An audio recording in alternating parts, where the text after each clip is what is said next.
Give me a minute, please.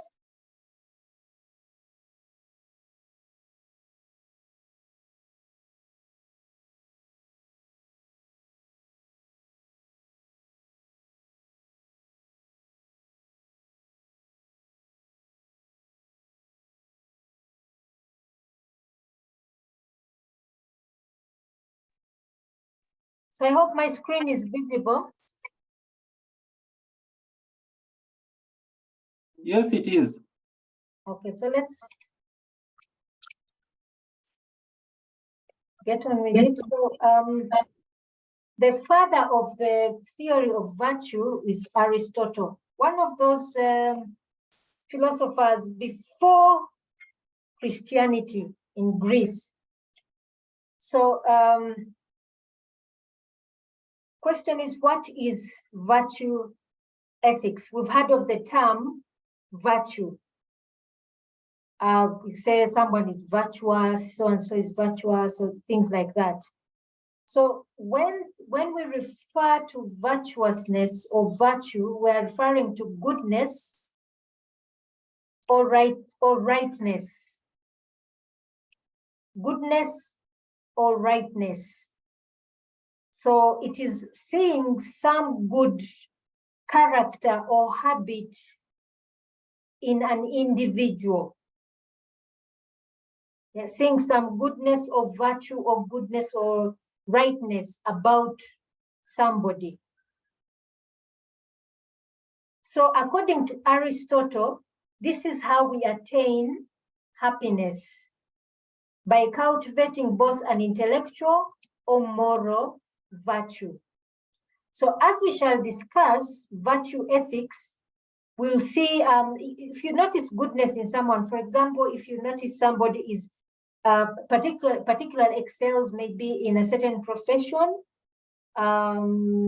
maybe as a lawyer, as a doctor, at some intellectual level, or in a certain field like mathematics, engineering, that ability to cultivate that intellectual goodness in a certain profession at intellectual level is considered virtue. Then there's also at a moral level where we can pinpoint people who are virtuous. This can be seen in even in any religion. There are certain people they hold at a high esteem because of their moral values, their moral virtue. And any religion across the board can pinpoint, or any culture can pinpoint to somebody who cultivated a certain virtue and it stood out. So when we talk about virtue, we are basically referring to habits, or in other situations, character. Yeah, somebody who develops a certain virtue, habit, or character. Sorry, so let me see. Again, what is virtue ethics? Well, like we've been talking about character or habits.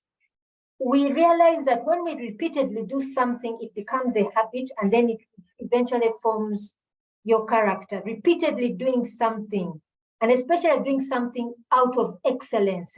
Of course, there are habits we pick up which are bad, but with virtue ethics, we're referring to that which brings about excellence. So something that we do repeatedly with the intention of it becoming a habit. There is something, I don't know if any of you have ever heard of a man called Franklin Covey.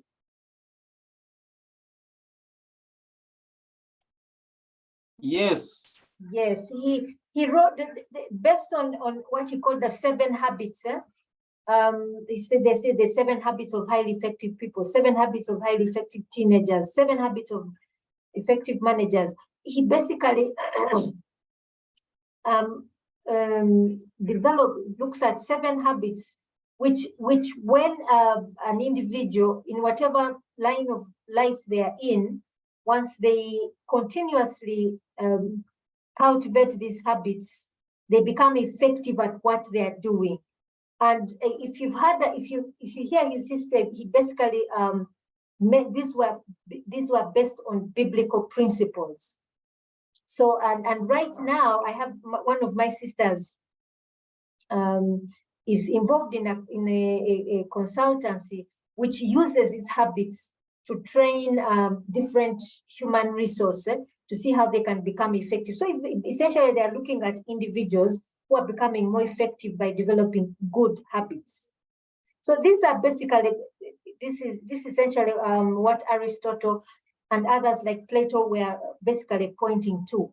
So for Aristotle, he was saying that virtue equals excellence. So again, like we say, this virtue can be intellectual, it can be moral. So intellectual virtue can be taught. So one can decide that they are going to focus on a particular profession and develop virtue in it.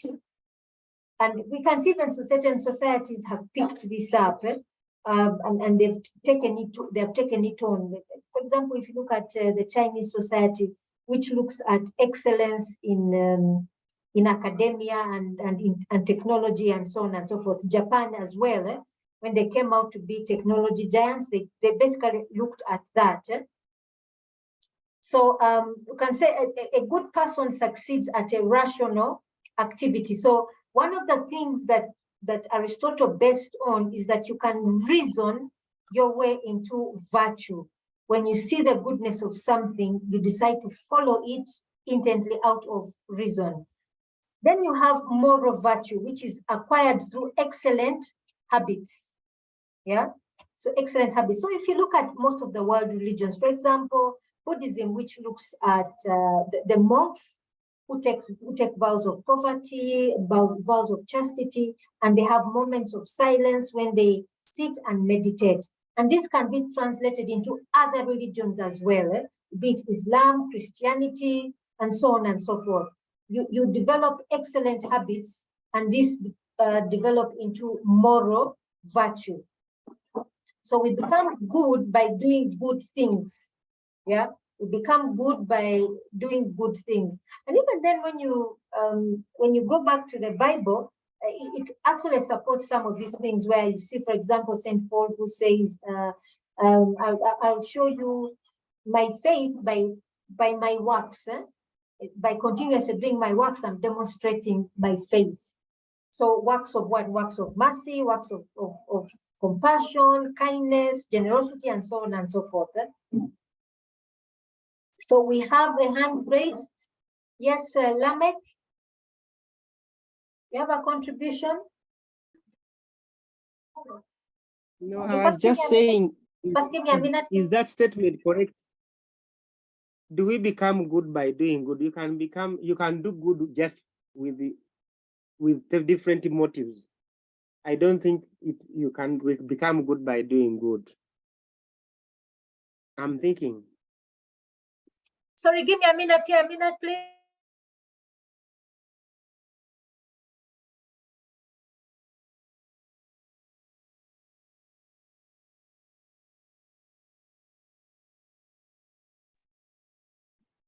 Sorry, Lamek, could you please repeat?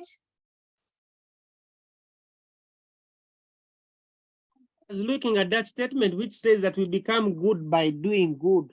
Yes. I'm of a view that you cannot, not everybody becomes good by doing good, because there are different motives when someone can be doing good, something good. Okay. Can you give an example? The example I would give it is in the Bible, which says, the scripture which says that our righteousness is not by works, but which makes us right. There are certain things people can do very good things. I can give you an example. In Uganda, we have a lady who is renowned traditionalist, but she does a lot of good things. But of course, those good things come with terms and conditions. So the public may perceive her as doing something good, but behind it is terms and conditions applied. Okay. Okay, I get your point, Lamek. Then the question is, I think the million question is, what do we measure as what do we identify as a good thing? That would be the first question. What would we identify as a good thing that one is doing? So you've given the example of a lady in Uganda who she does things for the sake of others, calling her good. So would you term that as a good thing that she has done?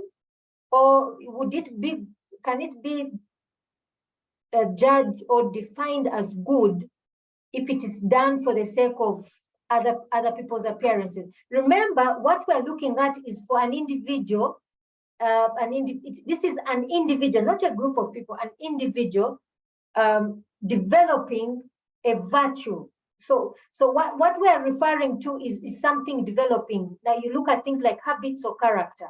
These are things that an individual develops over time. So the person is saying, I want to do this because I want to develop this virtue. So let's look at the example of intellectual virtue. Unless you actually do the work, you will never attain intellectual virtue. I may go to class, I simply sit and do absolutely nothing. The intellectual virtue will not develop. I don't know if you get my point. My parents may say I want to go, they want me to go to school. I go, I don't bother with the classwork. The intellectual virtue will never come up. Likewise, even the moral virtue never develops if you're actually not doing the good things. And when we're saying doing good things, it's not for the sake of others, but it's for your own sake. You're the individual who needs to develop the moral virtue. So Lamech, I would also argue on the other side that it's the individual. Remember, for virtue, the virtual ethics, it's looking at the individual. So the individual is the one who wants to develop the virtue. Yeah, there's a difference between the one who wants to develop the virtue or the one who is doing things to be seen as good. Those are two different things. I don't know if I make sense. Yes, it makes sense, but I'm going to give you an example. Doing good, for example, charity.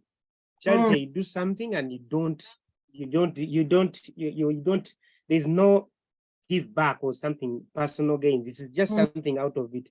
That is something I would say someone has done something good with no terms, with no conditions, without expecting a return of the same favor.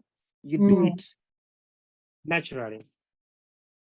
Yes. So now remember, the person who desires that moral virtue is the individual. Yeah. So let us say if a person wants to develop the virtue of generosity, then that person would say, okay, what do I need to do to be generous? So maybe they find out, depending maybe on their religion or their moral code or culture, what it is that guides them on how to be generous. Or another person who says, I want to develop the virtue of kindness or compassion. So the person would go ahead to see what are those things that lead to, and then that person starts to do those things to lead to those things of goodness or kindness or compassion or so on and so forth. This is very different, Lamech, from somebody who says, I want people to see me as being generous. That person is not developing the habit of generosity, but wants to be seen. So those are two different things. Yes, I think so. That is right. Yeah, so that becomes, those are two different, those become two completely different. Or a person, let's say, who says, I want to be seen as intellectual, and they spew a lot of stuff, but they start to speak, says so many things, but those things actually not of any intellectual value. Or they are seen, or maybe the person says, oh, for me to appear intelligent, let me wear eyeglasses, something like that.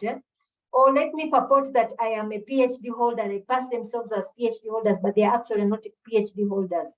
So, that kind of thing. I think that's where maybe we need to draw the distinction between those who are purporting to be virtuous, but are actually not virtuous. So what kind of person should I be? That's what virtue ethics says. It's the individual asking themselves, what kind of person should I be? So we come to the question of what is virtue. So we say virtue is a habit of excellence. So a habit of excellence that one desires. So it's a beneficial tendency, a skill deposition that enables a person to realize their crucial potentials. So in the ethical terms or in philosophy, it refers to as, I don't know how to pronounce this well, eudaimonia. Yeah. So it is that habit of excellence, something that is of benefit, or it is somebody saying that this is my potential now, but I can be greater. Again, either intellectually or morally, I can improve on my kindness. I can improve on my generosity. I can improve on my management levels, or maybe public speaking levels, whatever it is, that virtue that comes out. Then the other question is, what is a habit? Yeah. So what is a habit? So we know that a habit is something that it is something you attain consciously. Yeah. I think the habits we may attain unconsciously, but one can, in terms of virtue, this is something you want to attain consciously, a tendency, having a tendency to do something, you will yourself to be something other than what you are. So that habit is something you think, you feel, you desire, and you act on it in a certain way. Character is what you attain when you sum up, or you attain a certain amount, a certain level of habits or certain tendencies. They eventually become character, part and parcel of your character. So for example, if somebody decides to have a moral virtue of to be a good listener, a good communicator. So a good communicator means that I have to be, first of all, a good listener. So they start small habits, maybe of saying, let me keep quiet. Let me notice the environment around me, the individuals around me, and I stop and I begin to listen. So over time, these different habits the person picks up of stopping to listen, and then truly listening to what the other person is trying to say, and then maybe even asking further questions to try and understand what the other person is trying to communicate. Then maybe even put themselves in the other person's shoes. So truly to understand, rather than them communicating what they feel, what I feel. Let me really first pick up certain good habits of being a good listener. So I then attain the character of being a good listener. So we have what we call four cardinal virtues. And you may even notice these in our religious beliefs, in our different religious beliefs: temperance, courage, prudence, and justice. We have others like piety, when we have reverence for God, or even reverence for those who are above us. Yeah. So, but the four cardinals are temperance, courage, prudence, and justice. You may recognize this in other, but those are the four cardinal virtues. Now, there are other virtues that follow that we can say, oh, somebody is generous, somebody is kind, and so on and so forth. So let's have a closer look at virtue. Yeah. Let us look at virtues like honesty, where we may say somebody demonstrates the virtue of honesty. Yeah. And how would somebody like that begin to develop that habit? Yeah. How would I begin? So the first thing, maybe I would recognize maybe that I'm not honest, or I would recognize this in another person, another individual, maybe somebody in my family, somebody at my workplace, a person who demonstrates honesty in their dealings, whether they communicate with people, or maybe with their tasks at work, that a person ensures that they honestly carry out their duties. I'll give you an example. I remember there was a time I went for a retreat, and people, certain things were raised. For example, they said, like, when you go to work, how much of your work time is dedicated to, is actually dedicated to your work? Do you come and first waste time on Facebook, on social media, and so on and so forth? So they were saying, they gave an example of a lady. There was a lady who who made a decision that when she comes to work, the first thing she would do, she would dedicate maybe the first few minutes to first relaxing her mind. Then the next 5 minutes, she immediately gets into the work. So she started doing that. Then one time, she later on noticed that her colleagues were doing the same. And later on, they found out that they actually observed her. And then they all began to follow this habit. Yeah, this virtue. So it's not just a tendency, but it is something deliberate. Yeah, somebody chooses to do something deliberately. Yeah, chooses to do something for their own benefit, for the sake of their character. They're trying to build a character trait. So when we closely look at the virtue, the ethical theory of virtue, we really see it is it is developed inwardly. Yeah, it's developed from an individual, very much different from the previous two ethical theories that we looked at, utilitarianism and deontology, which came from the outside. Where utilitarianism, where we saw an act is considered good by the majority. But here it's really looking at the individual, really thinking starting from within. So it's really coming from the conscious, the will and conscious of an individual, saying, recognizing that they want to attain a certain value, not necessarily saying that they recognize that they were bad, but they may have recognized a certain virtue in somebody else, and they decide to pick it up themselves. So three central themes come out. So one, virtue being a habit of excellence. Yeah. And then, so it's something of a beneficial tendency, which somebody recognizes and says, I want to pick up this habit. And we notice, secondly, that there's an element of human flourishing. Somebody wants to succeed, wants to live a better life, should I say.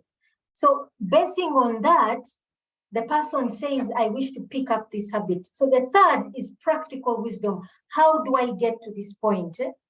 So they say the person wants to move from point A to point B, and they want to give up. The person is basically saying that there must be something of excess within me, or there's a deficiency within me, or there is a void, and I want to fill this up, or there is a gap in my growth. So that practical wisdom stemming from reason, the practical reason says, oh, I want to move from point A to point B. So that human will in itself. So these three central themes come through in virtue ethics. So the practical wisdom stems from this thing. A good person consistently does the right thing at the right time, in the right way, for the right reason. Okay? A good person consistently does the right thing at the right time, in the right way, for the right reason. So this goes back to Lamech's comment, where he was saying someone may not do the right thing for the right reason. So here, this is where virtue ethics comes in to guide, saying the person should be doing the right thing at the right time, in the right way, for the right reason. Yeah?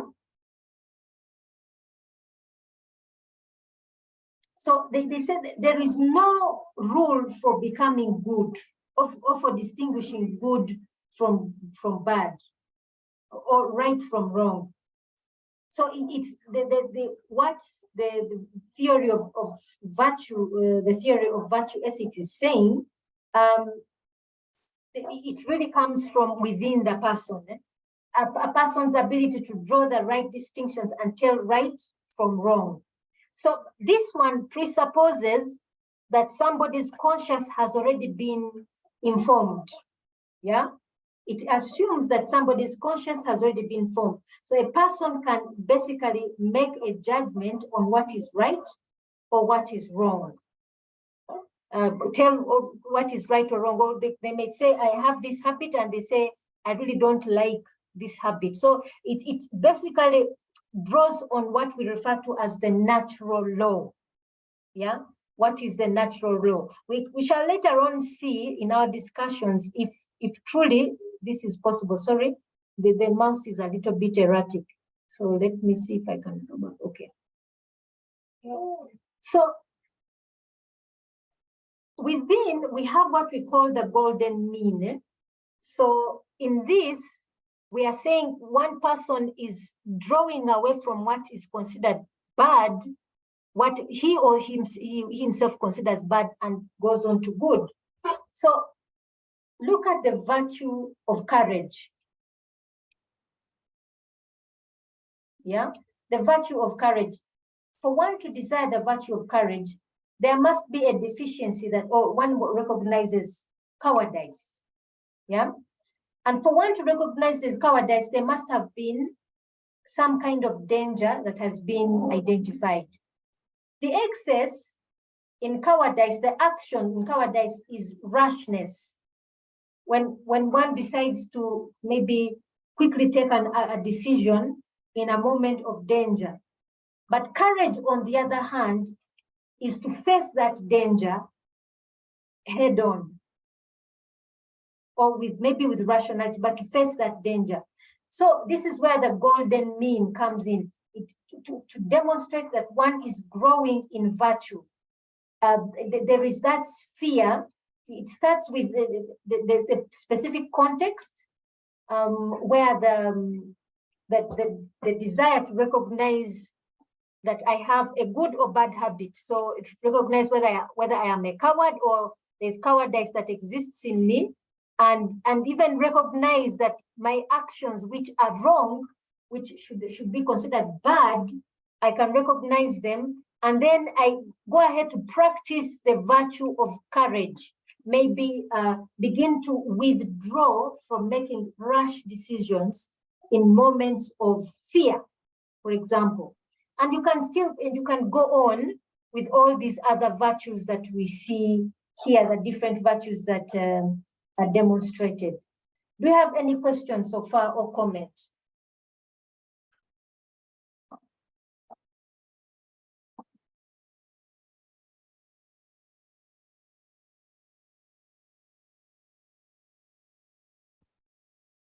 Do you have any question or comment? Madam, I have a little inquiry. Yes, please. You know, this whole thing looks to be, should I say, I don't know how to describe it, but maybe I'm a bit struggling to put this whole thing into perspective. I would suggest that if there is any way you can try to bring it in perspective by trying to bring out instances in which they can be relevant to our ICT. Okay. I think to try to somehow help us. Like in the other case, you remember when you were teaching us about the utilitarian, yes, you try to explain that when during the manufacture of certain systems, for example, you gave an example of mobile phones, such kind of theories are used to determine the kind and design of device you'd like to put on the market.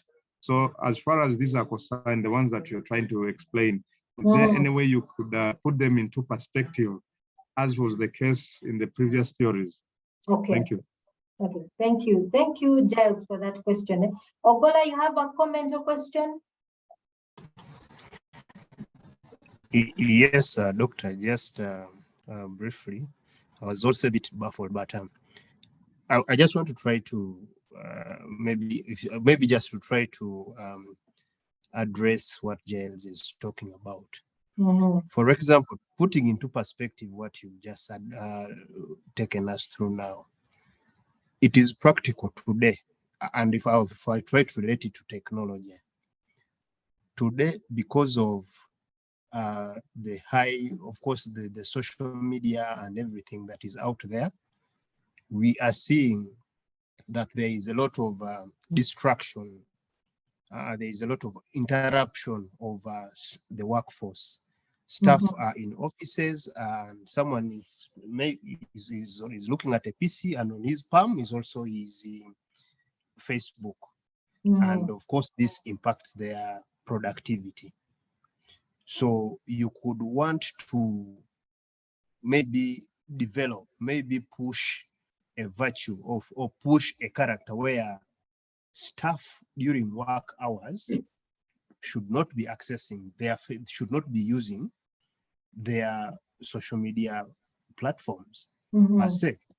So maybe you want to come up with practices that that will enable some people to, at an individual level, maybe be offline at during working hours and either access or activate their social media sites, WhatsApp and what have you, only during, say, lunch hours.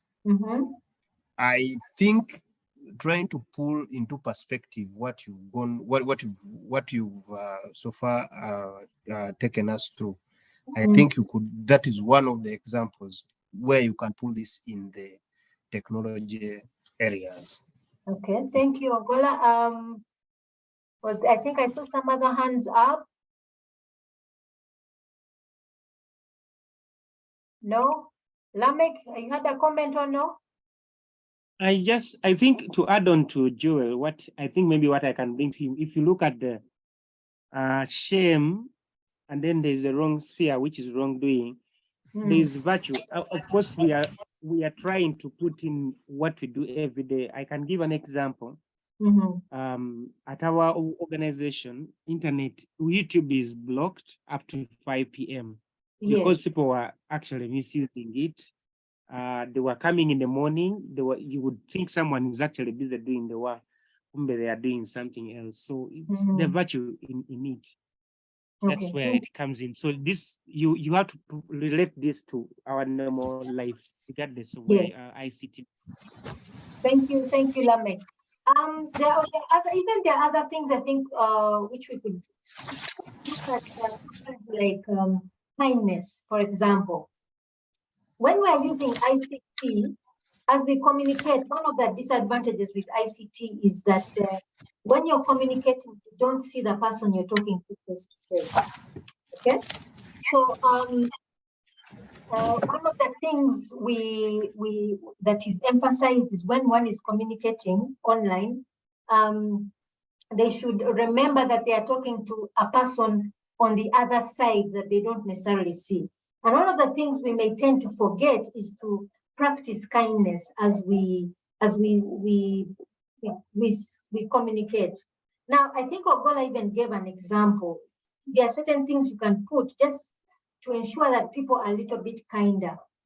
Take an example, when people carry out things like misuse ICT maybe to shame another person, post maybe their nude pictures or something shameful.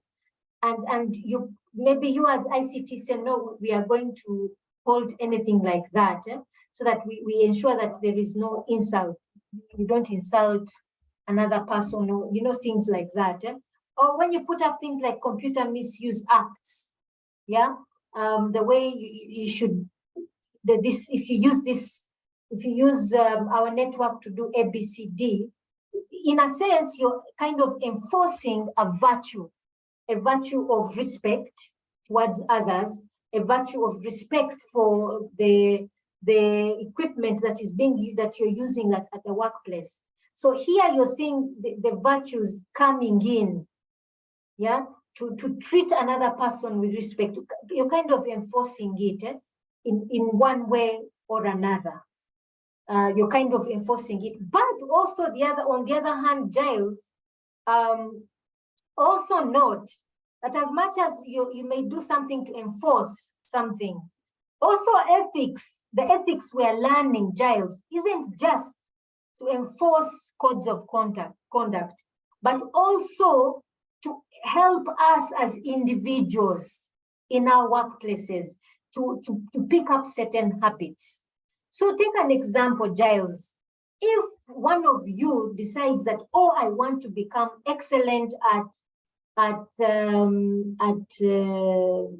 using Linux, yeah, maybe as a Linux administrator, that's a virtue that you're picking up, not so, Giles?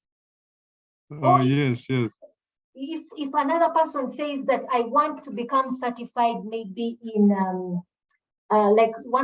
maybe a person says I want to be certified in what is this particular tool in enterprise architecture? Achievement. Achievement. There's another one. There's something else. Enterprise architecture. The one that is abbreviated. I can't remember. One of my colleagues actually got certified in it. I forget. If I pick it, I'll yes, something that is a virtue. That's an intellectual virtue. Yeah. So if let us say there is a reward for ICT personnel who gets certified in something that becomes of value. If there's a reward or something, maybe to get promoted. That is the ethics of virtue coming. Excuse me, doctor. Yes, excuse please, me, doctor. Yes, please. I'm requesting MJAP Bujiri to remove, stop the video. We may see private stuff. Okay, thank you. I think he has, I think he may have done that. Thank you. So I think we can see where it may come in enforcement or in an individual deciding to excel at something, or even to an individual saying that maybe an ICT person saying that I must acknowledge virtue in all ICT products that come out that I produce. Maybe I am a software developer or something like that. In the contracts that I sign with my clients, or things like that, virtue comes in. So Giles, in whatever it is, it's virtue that is, we're picking up ethics as ICT professionals in whatever sense of the word that we may be coming up with. So here, this particular slide demonstrates how one moves from one point to the next, from one point of axis all the way to the next. This is what we mean by the golden mean.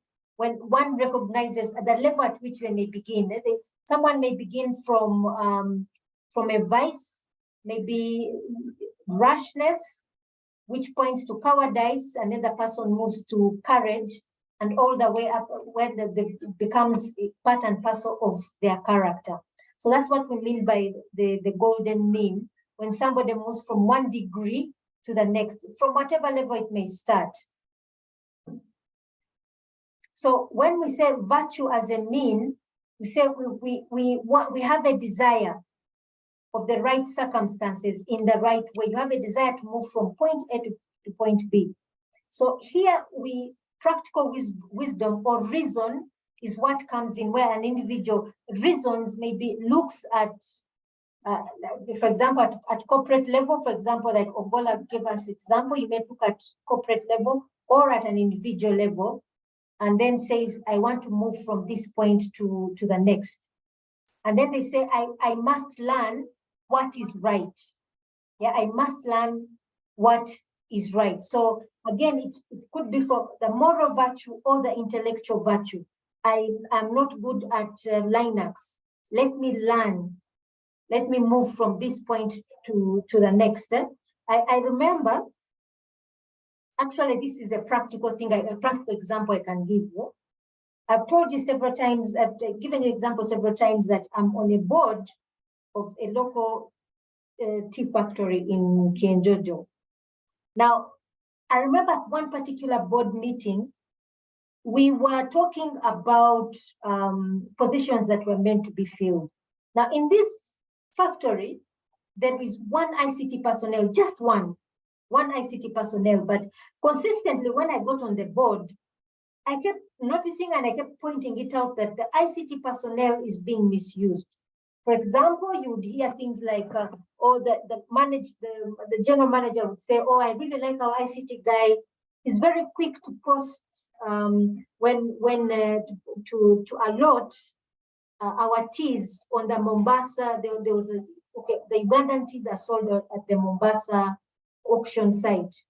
So when a tea factory sends its teas to and they cross the border, the tea factory can immediately use the platform of that the auction people. They have a platform where they can immediately allot the teas, and then the auctioneer can begin to sell them even before they reach Mombasa. So this ICT person is the one who would assign the teas that have crossed the border. So and I remember saying that, but you know what, this is not the ICT person's job. This is the sales and marketing person's job. But this is what he was doing. And then later on, they went ahead to say that the general manager was trying to push that this guy is now pushed to the position of marketing manager or assistant marketing manager. So we at the board level, we got up and we said no, really no. And then I gave my reasoning. I said, because the general manager was trying to say this factory doesn't have, first of all, money to buy computers, to buy this, the things to boost up ICT, or to buy systems and so on and so forth. Then I said that, are you aware that there are several open source products freely available that can be used? The only thing is you need to do is free up this ICT person, that he spends time learning these things and then implementing them, installing them and implement and you start using them. But he's spending all his time doing marketing.